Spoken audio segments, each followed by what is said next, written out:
vous remercie de vous être déplacé aujourd'hui pour l'annonce de cette importante contribution gouvernementale à la chaire en éco-conseil de l'UQAC. Je vous présente nos intervenants qui prendront la parole dans quelques instants. Tout d'abord, M. Stéphane Bédard, qui est président du Conseil du Trésor, député de Chicoutimi et ministre responsable du Saguenay-Lac-Saint-Jean. M. Bédard, bonjour.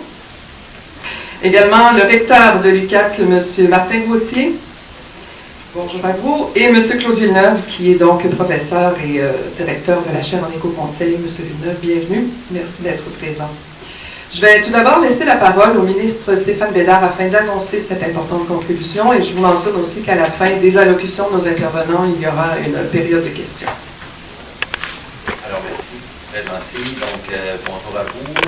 Évidemment, M. le recteur, M. Villeneuve, c'est pour moi et vous tous qui êtes ici et qui participez de toutes les façons à la chaire d'éco-conseil. Donc, c'est vraiment un plaisir pour moi de faire une belle nouvelle aujourd'hui, évidemment mon nom, au nom du gouvernement du Québec surtout, et au nom aussi de mon collègue de l'environnement, où les gens du ministère de l'Environnement ont travaillé très fort à faire en sorte qu'on puisse aujourd'hui confirmer un investissement de 400 000 $ auprès de la chaire d'éco-conseil dans M. Villeneuve et toute sa belle équipe, à des fins qui sont liées à notre exploitation au niveau industriel.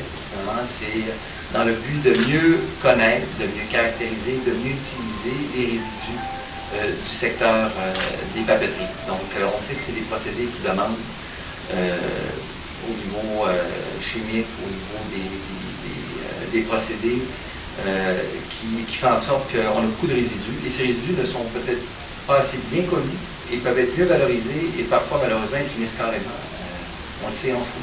Donc, il faut améliorer notre bilan à ce niveau-là et c'est pour ça que le projet qui a été présenté par la chaire d'éco-conseil a été accepté par le ministère de l'Environnement et évidemment par la suite par le Conseil du Trésor qui était fort heureux de voir ce beau projet qui va servir à tout le Québec. En même temps, pour moi, c'est important, et je le fais au nom de tous les membres du caucus, on a des pôles d'excellence. J'en parle souvent dans la région, et pas seulement au niveau québécois. On peut se vanter d'être, des fois, on dit les meilleurs à travers le monde. Il y a des exemples concrets. Dans le cas de l'éco-conseil, on a été quasiment les premiers, peut-être M. Villeneuve va me corriger, sinon les premiers, de voir un peu à l'avance de tout le monde. Et dans ce cas-ci, ça vient confirmer le pôle d'excellence qu'on a développé ici au niveau de la chaire d'éco-conseil. Les conseils, le travail qui va se faire au niveau de la chaire va servir évidemment à la région, mais à tout le Québec, et évidemment aussi aux papetières et à ceux qui y sont. J'aimerais en même temps un petit clin d'œil, vous dire que par rapport à ce que d'autres prétendaient, il y a des pôles d'excellence nationaux dans les régions.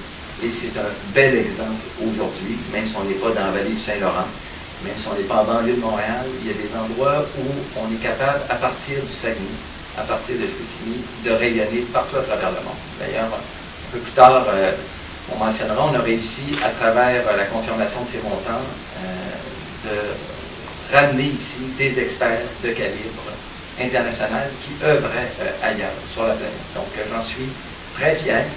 Et je remercie, malgré qu'il ne soit pas ici, mon collègue de l'environnement, ministre de l'Environnement, qui a fait en sorte que ce projet devienne réalité et qu'il ait les outils financiers nécessaires pour mener à sa fin l'ensemble des études qui vont porter sur les résidus dans le domaine des papetières. Donc, félicitations surtout à la chaire d'éco-conseil, M. Villeneuve, très fier de votre travail jusqu'à maintenant, mais je pense que c'est encore un bel exemple où votre compétence est reconnue ici au Québec. Donc, merci beaucoup et merci, M. le recteur, d'avoir sûrement accompagné, soutenu et toute l'équipe de l'université, votre chercheur de calibre international.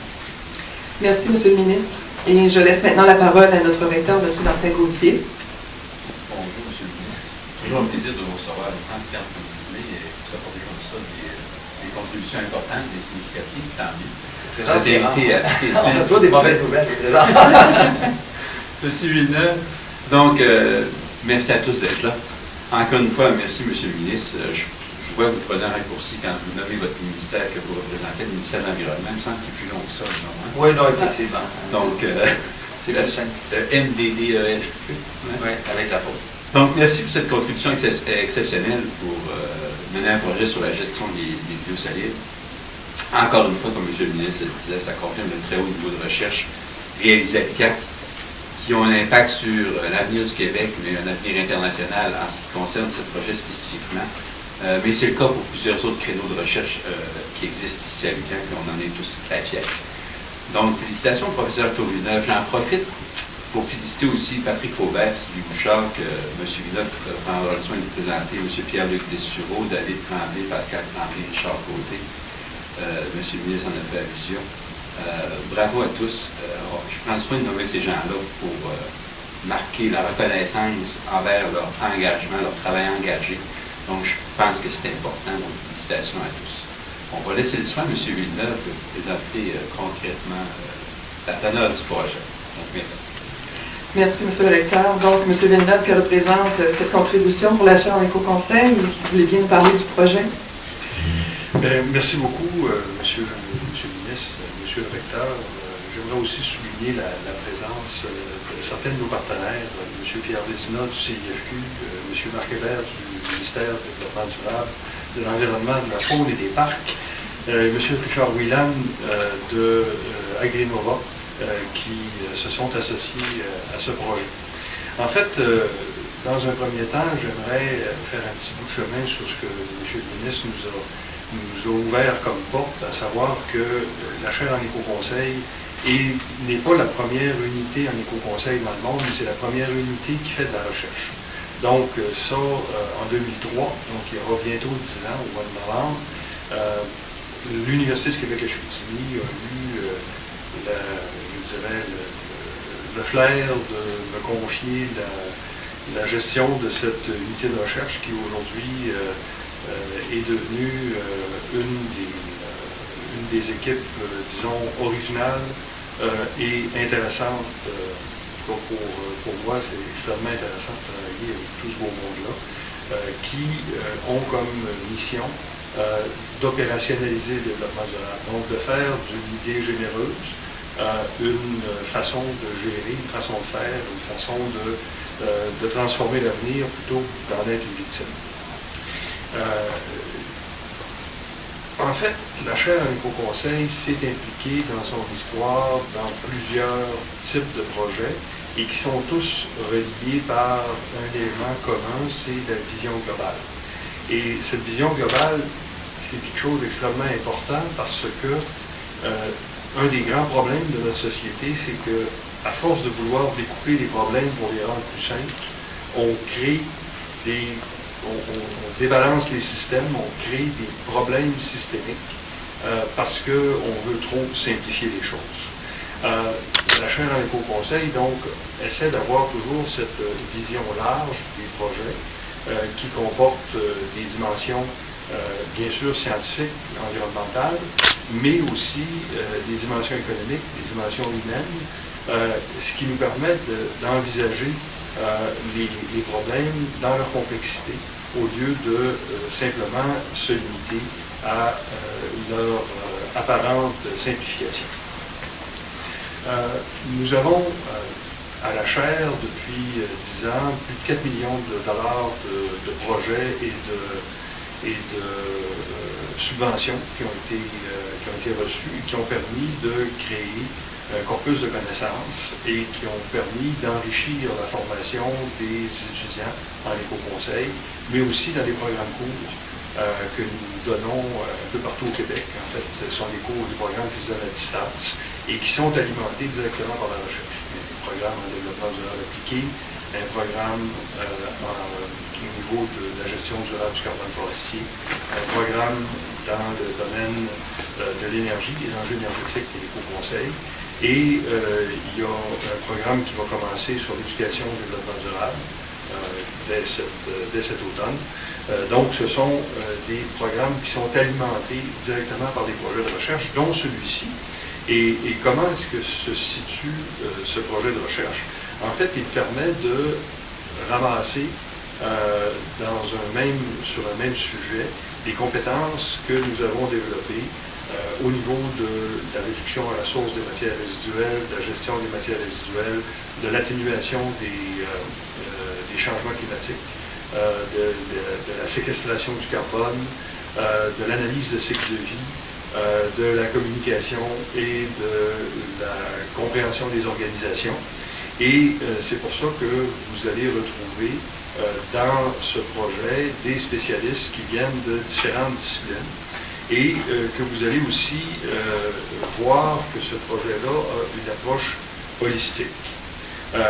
Il s'inscrit à l'intérieur d'un volet qui est à la fois la recherche sur les changements climatiques et la recherche sur l'écologie industrielle, qui sont des volets de travail de la chaire. Et la chaire a aussi, va utiliser aussi son analyse de développement durable tout au long du projet. À la chaire, on a des projets qui ont touché les manières de réduire les émissions de CO2, des manières de capter le CO2 dans la végétation avec le projet Carbone Boréal, que vous connaissez sans doute, des projets sur l'analyse de cycle de vie des produits du bois, avec par exemple l'analyse des poutres de chantier Chibougamau. On a fait l'analyse de cycle de vie de l'ARENA ici à l'UQAC. On a fait des travaux dans le domaine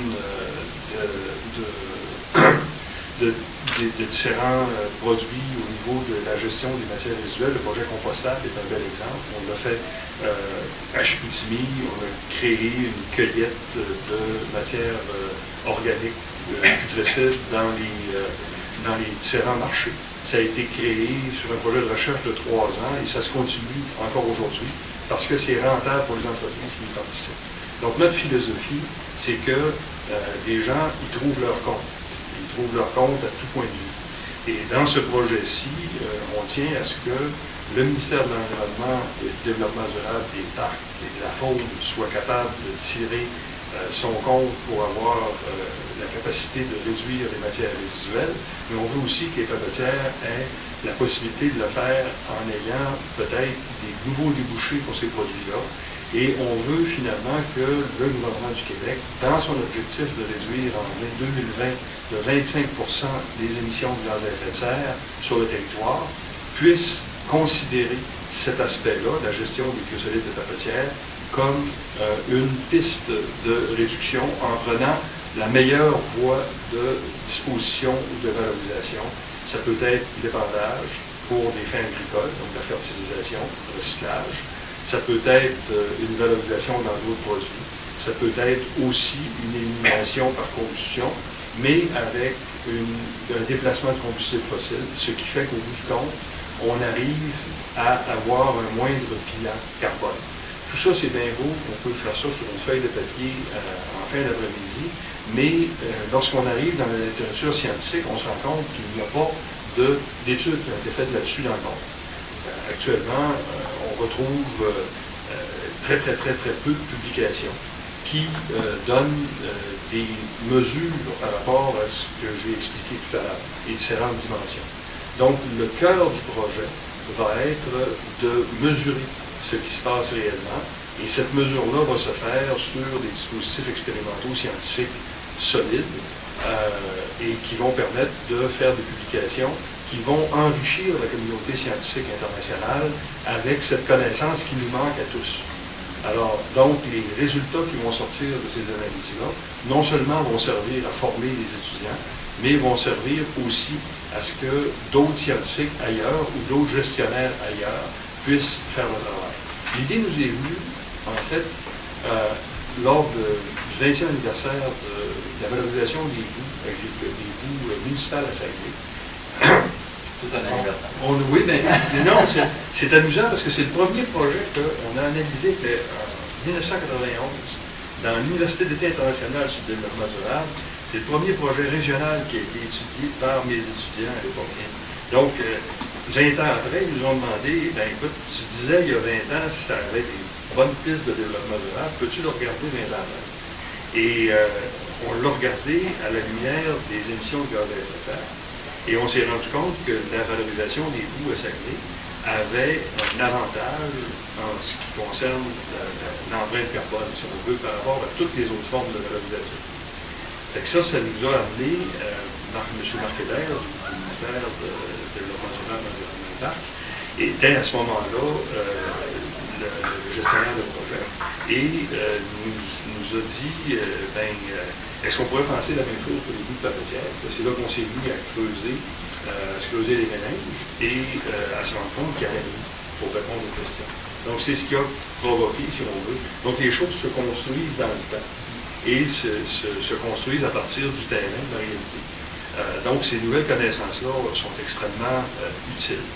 Un autre élément que j'aimerais souligner de ce projet-là, qui est particulièrement important et qui montre bien la philosophie de la chaire à l'éco-conseil, c'est que tout seul, on n'est rien. Mais en équipe, on peut être extraordinairement fort.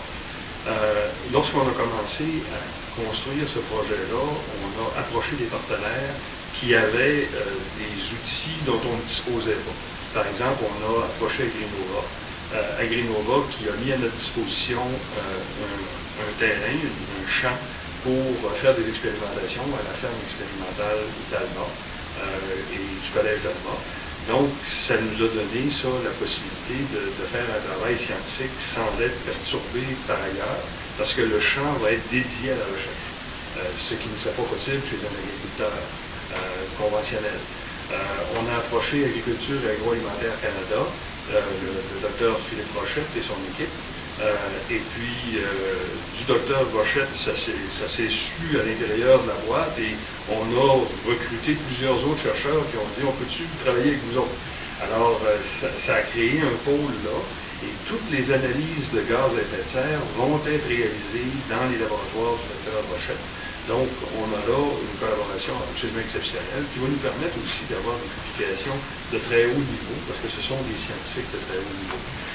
On a une collaboration aussi extrêmement intéressante du CIFQ, le Conseil de l'industrie forestière du Québec, et qui, voyant l'intérêt de cette recherche-là pour son secteur industriel, nous a dit on va vous mettre en contact avec l'ANICASI, qui sont des chercheurs sur les aspects environnementaux aux États-Unis dans le domaine des papetières, le domaine de l'industrie du bois. Et l'ANICASI est venu participer avec nous au montage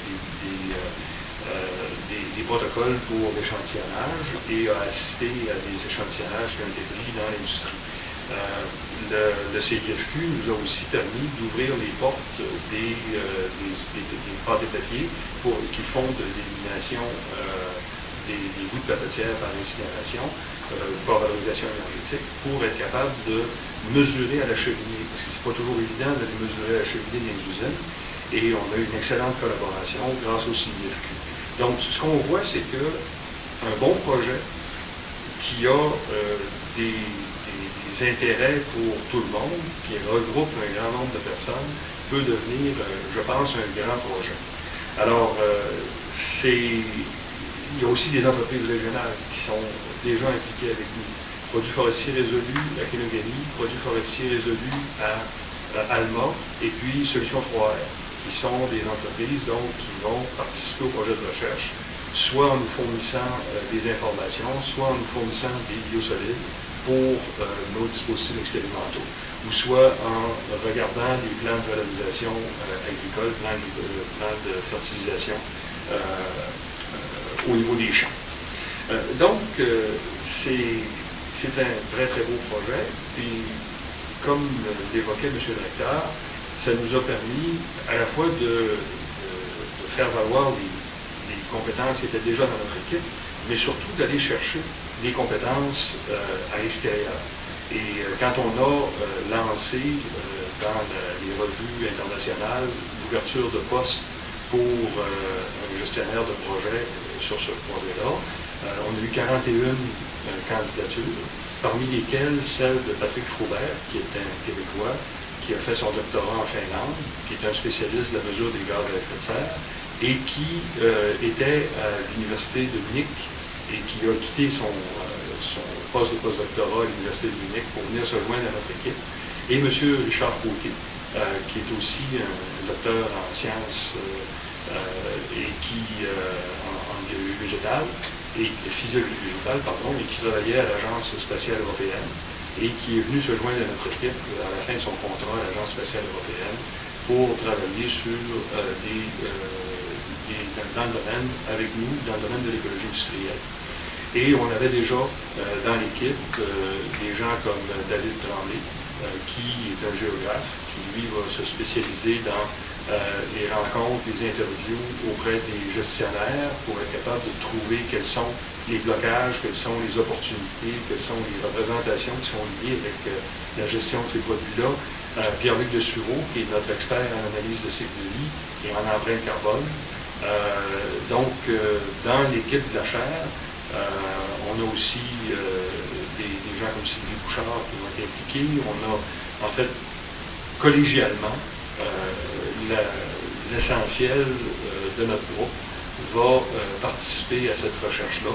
Et je pense que pour les 2 prochaines années, ça va être un projet majeur qui va certainement donner des petits. On commence déjà à avoir des projets ancillaires qu'on appelle, donc des projets qui se greffent à ce gros projet-là. Il y en a un avec la ZIP de l'AB, où on va faire des analyses sur une terre agricole, un producteur. Il y en a un qui est avec Mine Niobec pour la revalorisation de ces terrains miniers. Il y en a un qu'on commence à faire avec ArcelorMittal sur la Côte-Nord. C'est tous des éléments qui nous permettent d'accrocher autour de ce projet-là. À la fois de la bonne science, mais aussi de l'intervention dans le domaine de l'application du développement durable. J'ai parlé un peu plus longtemps que mon 5 minutes, monsieur le directeur. Alors, je voudrais remercier monsieur le ministre pour l'annonce qu'il a faite. C'est de l'argent bien placé. Il a un potentiel de multiplication. Donc, je pense qu'à l'analyse de projets comme ceux-là, ça pourrait peut-être vous donner une idée de quelles sont les contraintes qu'on pourrait donner à des bons investissements gouvernementaux. Merci, M. Villeneuve, M. Gauthier, M. Bédard. On passe maintenant à la période de questions. Alors, j'invite les journalistes à s'adresser directement à nos intervenants pour les questions, si vous en avez bien sûr. Pour ce type de revalorisation-là, vous avez parlé du coût produit par la ville de Saguenay, également dans les décoratifs. Est-ce qu'il y a d'autres domaines comme ceux-là qui restent à faire? Est-ce qu'on touche là au cœur de ce type de problématique-là? Ce que peut faire la chaire d'éco-conseil, je pourrais vous parler de plusieurs autres projets dans des champs différents. Parce que même si c'est très intégré, il y a quand même plusieurs envois d'application. On a fait un projet très récemment, dont vous avez peut-être entendu parler, sur l'analyse de développement durable de la mine Arnaud à Sept-Îles. C'était un projet extrêmement intéressant. C'est la première fois que ça se faisait. Les gens disent toujours, est-ce qu'une mine peut être du développement durable? Nous avons fait l'analyse et le rapport est disponible sur le site Synapse. Il a été déposé il y a 2 semaines à l'île de Sept-Îles. Tout le monde en est très content.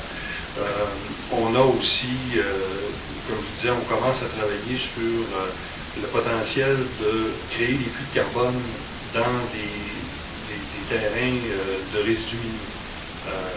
Et là, un des terrains qu'on vise avec qui on travaille, c'est le terrain du Mont-Wright, qui a quand même 20 km² de désert qu'on veut transformer en puits de carbone.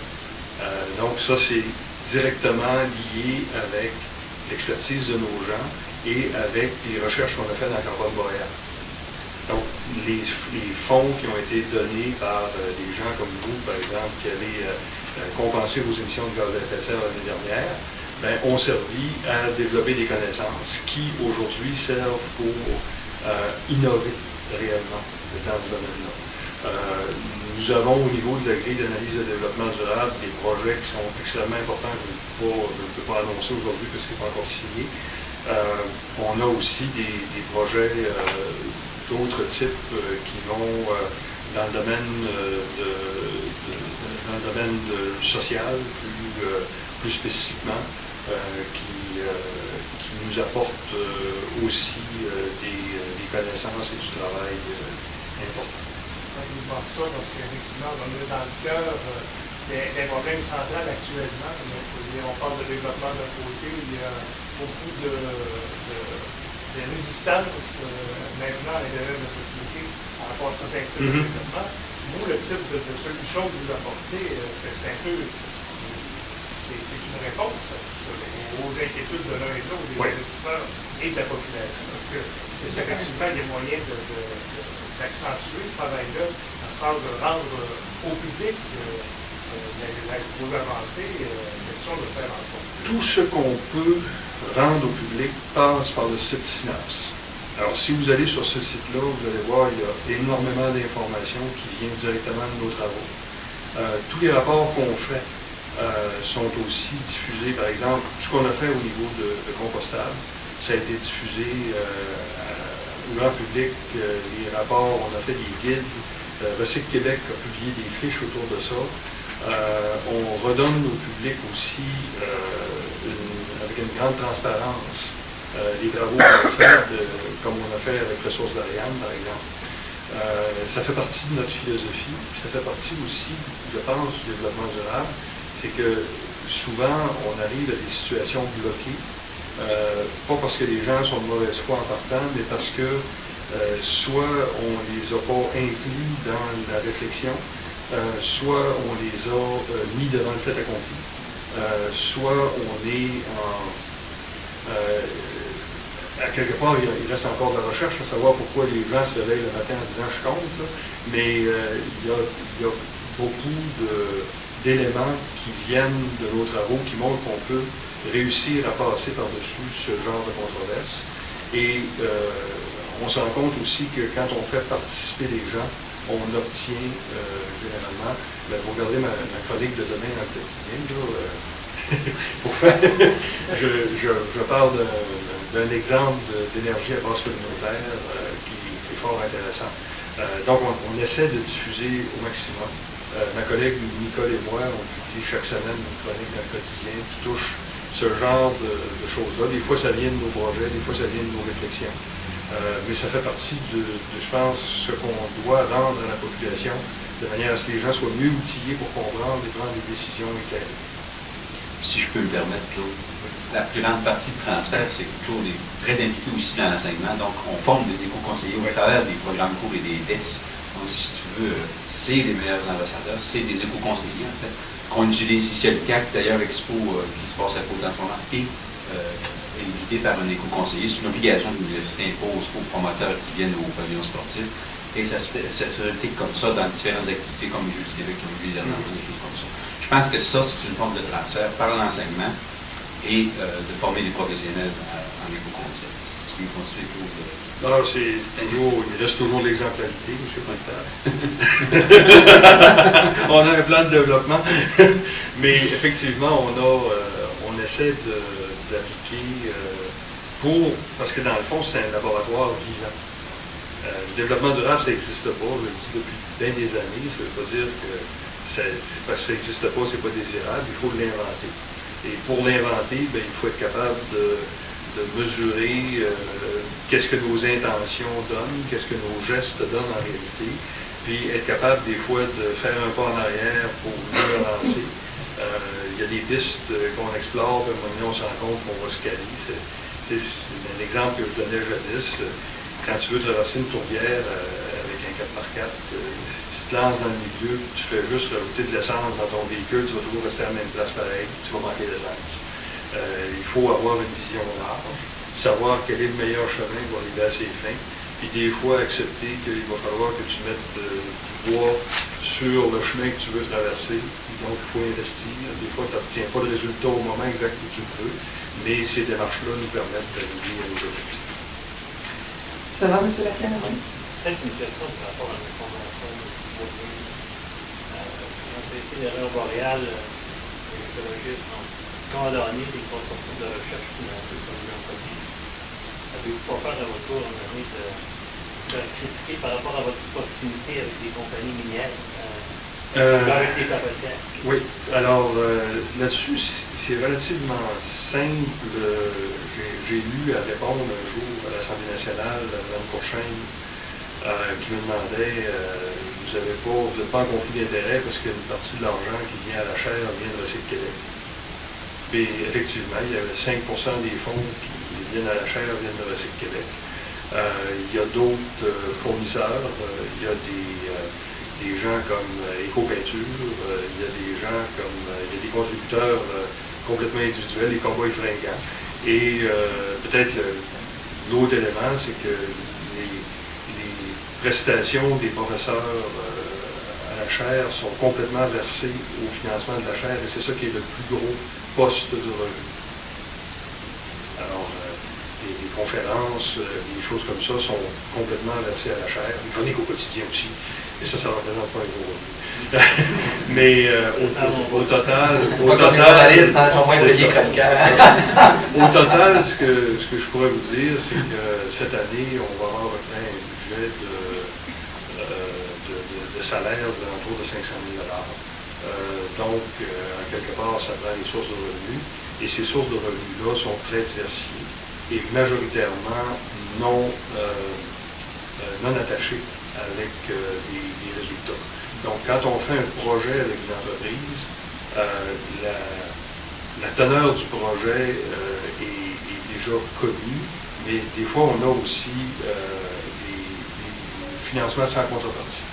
Alors, un financement sans contrepartie, c'est une entreprise qui décide de verser 10 000 $. La SADC du Haut-Saguenay, par exemple, verse 10 000 $ par année de partenariat avec la chaire. Donc, c'est un financement qui nous met proche des petites entreprises de la région, mais ça ne nous attache pas aux petites entreprises. Et alors, on a différentes sources, et de ce côté-là, moi, je n'ai pas d'évidence de me sentir attaqué par la critique. Et puis, si critique il y a, on saura se défendre. Alors, au niveau du projet, il n'y a pas eu de quelques années expérience des tendances assez systématiques pas la révolte dans des campagnes, c'est dans le fond, c'est plein d'odeurs. C'est pas fait de façon je pourrais... Ça, c'est moi, ça, la vie qui avait fait ça, mais ça n'avait pas très bien non plus. Je pourrais passer là-dessus la question à un authentique spécialiste de l'utilisation agricole des biosolides de papetière, M. Manquebert, qui est agronome, qui est ici dans la salle, s'il veut vous répondre peut-être après la réunion.